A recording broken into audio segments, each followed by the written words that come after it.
Salam tani selalu berinovasi.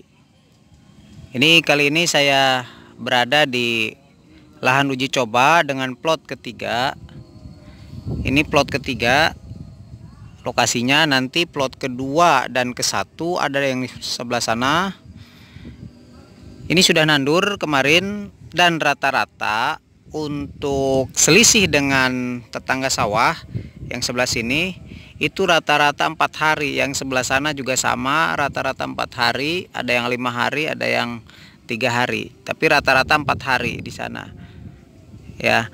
Nah, ini sudah saya perhatikan dari membrannya ya, yang terutama untuk tandur awal. Lihat dulu membrannya stabil apa tidak. Dilihatnya dari mana? Sudah saya ulas beberapa video di video yang lalu. Ini membrannya dari ujung. Ini dari ujung itu keringnya sedikit, jadi langsung kering dan sedikit. Bisa dilihat dari tetangga, ini membrannya yang dulu, yang nandur dulu. Nah, ini dia lebih banyak, keringnya lebih banyak.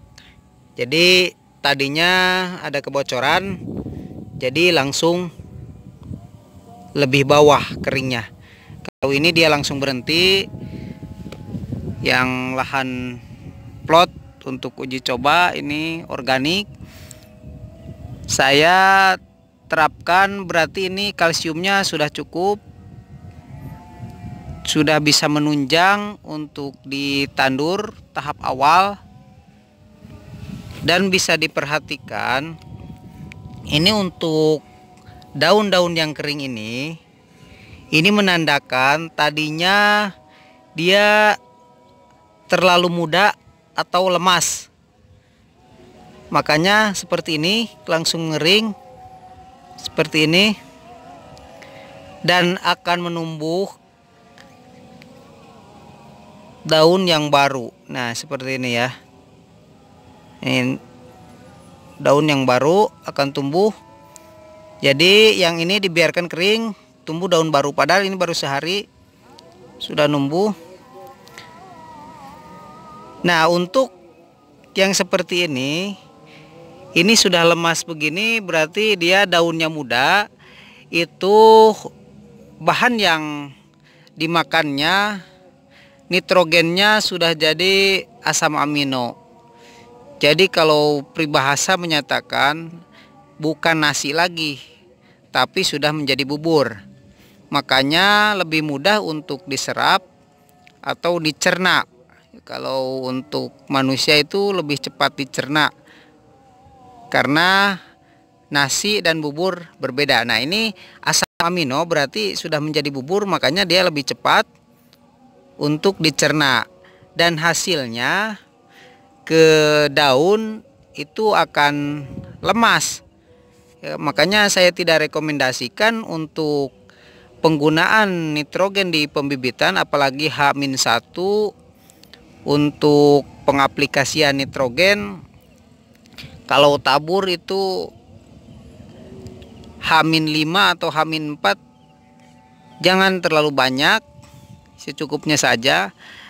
Dan ini kenapa bisa berlebih seperti ini? Karena untuk organik itu awet. Sekali diberikan dia jangka panjang, cukup lama. Makanya ketika ditandur masih kandungan nitrogennya atau asam amino ini masih banyak, dia mencukupi untuk beberapa kebutuhan, bisa menunjang. Dan akhirnya ini daunnya jadi lemas dan seperti ini nih kering nih. Namun ini sudah agak bertahan karena tadinya tidak terlalu muda daunnya ya. Ini untuk plot ketiga, saya rasa pertumbuhannya di hari pertama ini sudah stabil.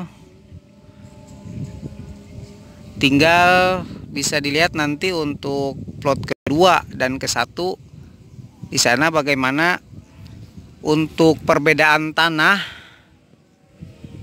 Untuk perbedaan tanah ini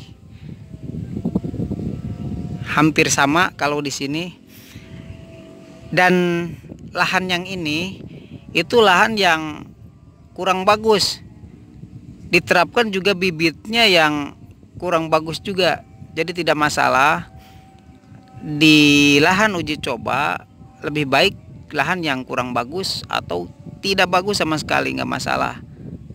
Ya, makanya itu perlu perombakan, jadi secara total daripada lahan yang bagus dipakai uji coba itu nanti kurang memuaskan kalau menurut saya. Nah, mending lahan yang jelek sekalian. Ini lahan yang paling kurang bagus ya, dari penghasilannya, dari musim ke musim, juga dari saya lihat tanahnya juga kurang bagus. Dan sekarang sudah mulai nih kelihatan dari warnanya, ya, kelihatan nih dari biota-biota yang di dalam tanahnya mulai ini aktivitas-aktivitasnya yang di tanah. Lumpurnya sudah mulai asik nih, sudah mulai asik dibanding dengan sebelum pemberian pupuk tabur yang dari pupuk kandang kemarin itu. Nah, ini untuk saudaraku sekalian, jika mau menggunakan pupuk kandang baik ayam, domba, kelinci ataupun sapi, itu sebaiknya difermentasi terlebih dahulu. Apalagi untuk pupuk kandang domba itu kalau tidak difermentasi biasanya akan menumbuhkan gulma yang sangat banyak. Makanya nanti akan menimbulkan masalah yang baru. Lahannya, tanahnya mulai gembur, nanti gulmanya malah banyak. Itu jadi masalah yang baru. Dan kalau difermentasi itu saya rasa aman, karena nanti benih-benih gulma ikut membusuk, atau jika tidak busuk dia dormansi dan nanti tumbuh. Setelah tumbuh baru kita bunuh atau kita berhentikan pertumbuhannya, dan baru nanti setelah pertumbuhan berhenti dan mati baru bisa diaplikasikan ke lahan. Nah, itu baru aman, tidak akan banyak gulma seperti itu. Dan di sana juga nanti kita lihat di plot yang kedua ada yang menggunakan pupuk kandang. Makanya nanti kita lihat yang satunya untuk plot uji coba itu menggunakan pupuk kandang sapi, tapi yang sebelahnya itu menggunakan pupuk kandang domba, dan itu tanpa fermentasi. Ya, makanya nanti kita lihat, ayo kita ke sana ke plot yang kedua dan yang ke-1 bagaimana perbedaannya, karena nandurnya sama. Nah, ini untuk plot kedua. Plot kedua ini berbanding saya rasa cukup menarik, karena kita menggunakan pupuk kandang sapi dan sebelahnya ini menggunakan pupuk kandang domba, namun tanpa fermentasi. Dan sudah saya katakan bahwasanya kalau menggunakan pupuk kandang tanpa fermentasi atau tanpa pemberian bakteri dan jamur, itu berarti kita memperbaiki struktur tanah. Dan memang tidak salah, karena itu sebagai bahan atau tempat biota yang ada di dalam tanah, atau menjadi daya tarik bakteri atau yang lainnya untuk tinggal di situ.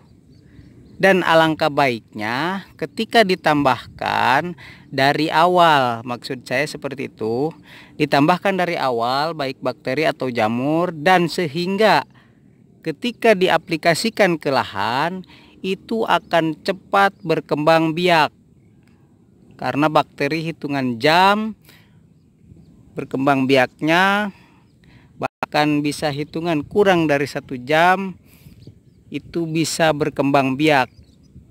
Bisa dikalkulasikan ketika hitungan 24 jam atau 1 hari 1 malam itu sudah berapa banyak yang berkembang biak. Itu maksud saya, daripada langsung tabur atau tanpa fermentasi. Memang itu sudah ada beberapa bakteri pastinya ya, tapi alangkah baiknya ditambahkan dulu dari awal itu. Nah, ini selisihnya 4 hari untuk tandurannya dengan yang plot 2. Nanti saya akan kasih tanda beberapa. Ini plot 2.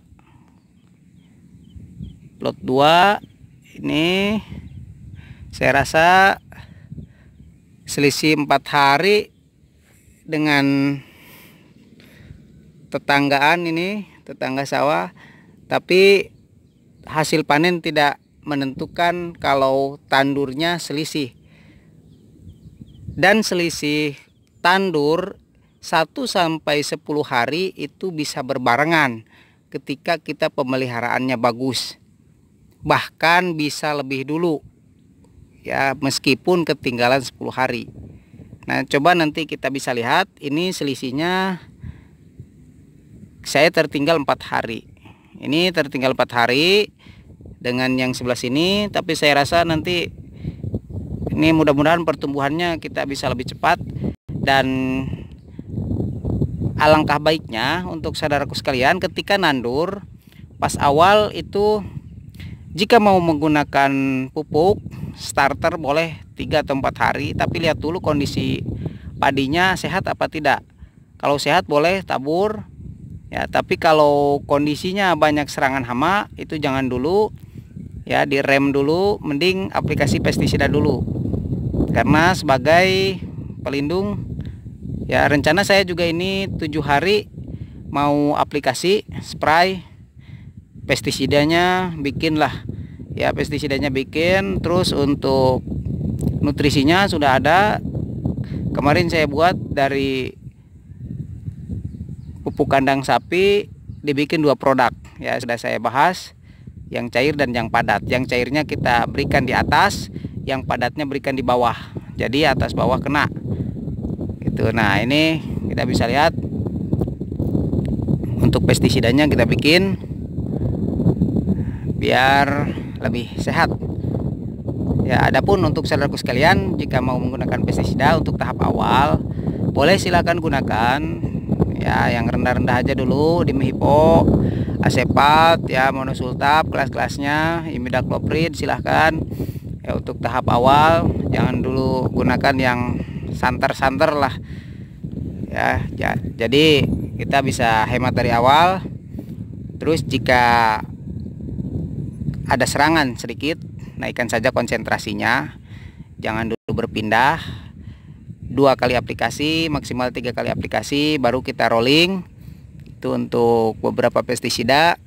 Dan kalau saya menggunakan ini organik, pestisidanya pastinya saya bahannya dari nabati, beberapa dedaunan, dan itu bisa residunya lebih ringan, dan juga untuk tingkat resisten terhadap hama mungkin bisa lebih, hamanya bisa lebih mengena gitu. Jadi tahap resistennya lebih bagus gitu kan. Jadi untuk hama itu bisa dikendalikan dalam beberapa waktu, meskipun kita ada tindakan pencegahan ataupun pengobatan dan pengendalian itu kan. Nah, ini yang sebelah sana itu belum 2 petak lagi, belum ditandur, mungkin besok kayaknya itu ya. Ini sudah sampai sana.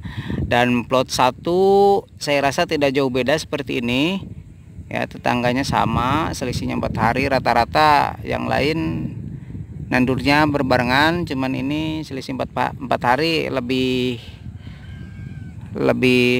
tertinggal ya, 4 hari. Yang lain lebih dulu. Ini bisa dilihat tuh, pemandangannya bagus ini kalau pagi, waduh mantap. Yaitu sementara yang bisa saya sampaikan untuk plot uji coba organik di lahan Kang Deddy Mulyadi. Semoga bisa bermanfaat untuk saudaraku sekalian. Sampai ketemu nanti di step-step berikutnya.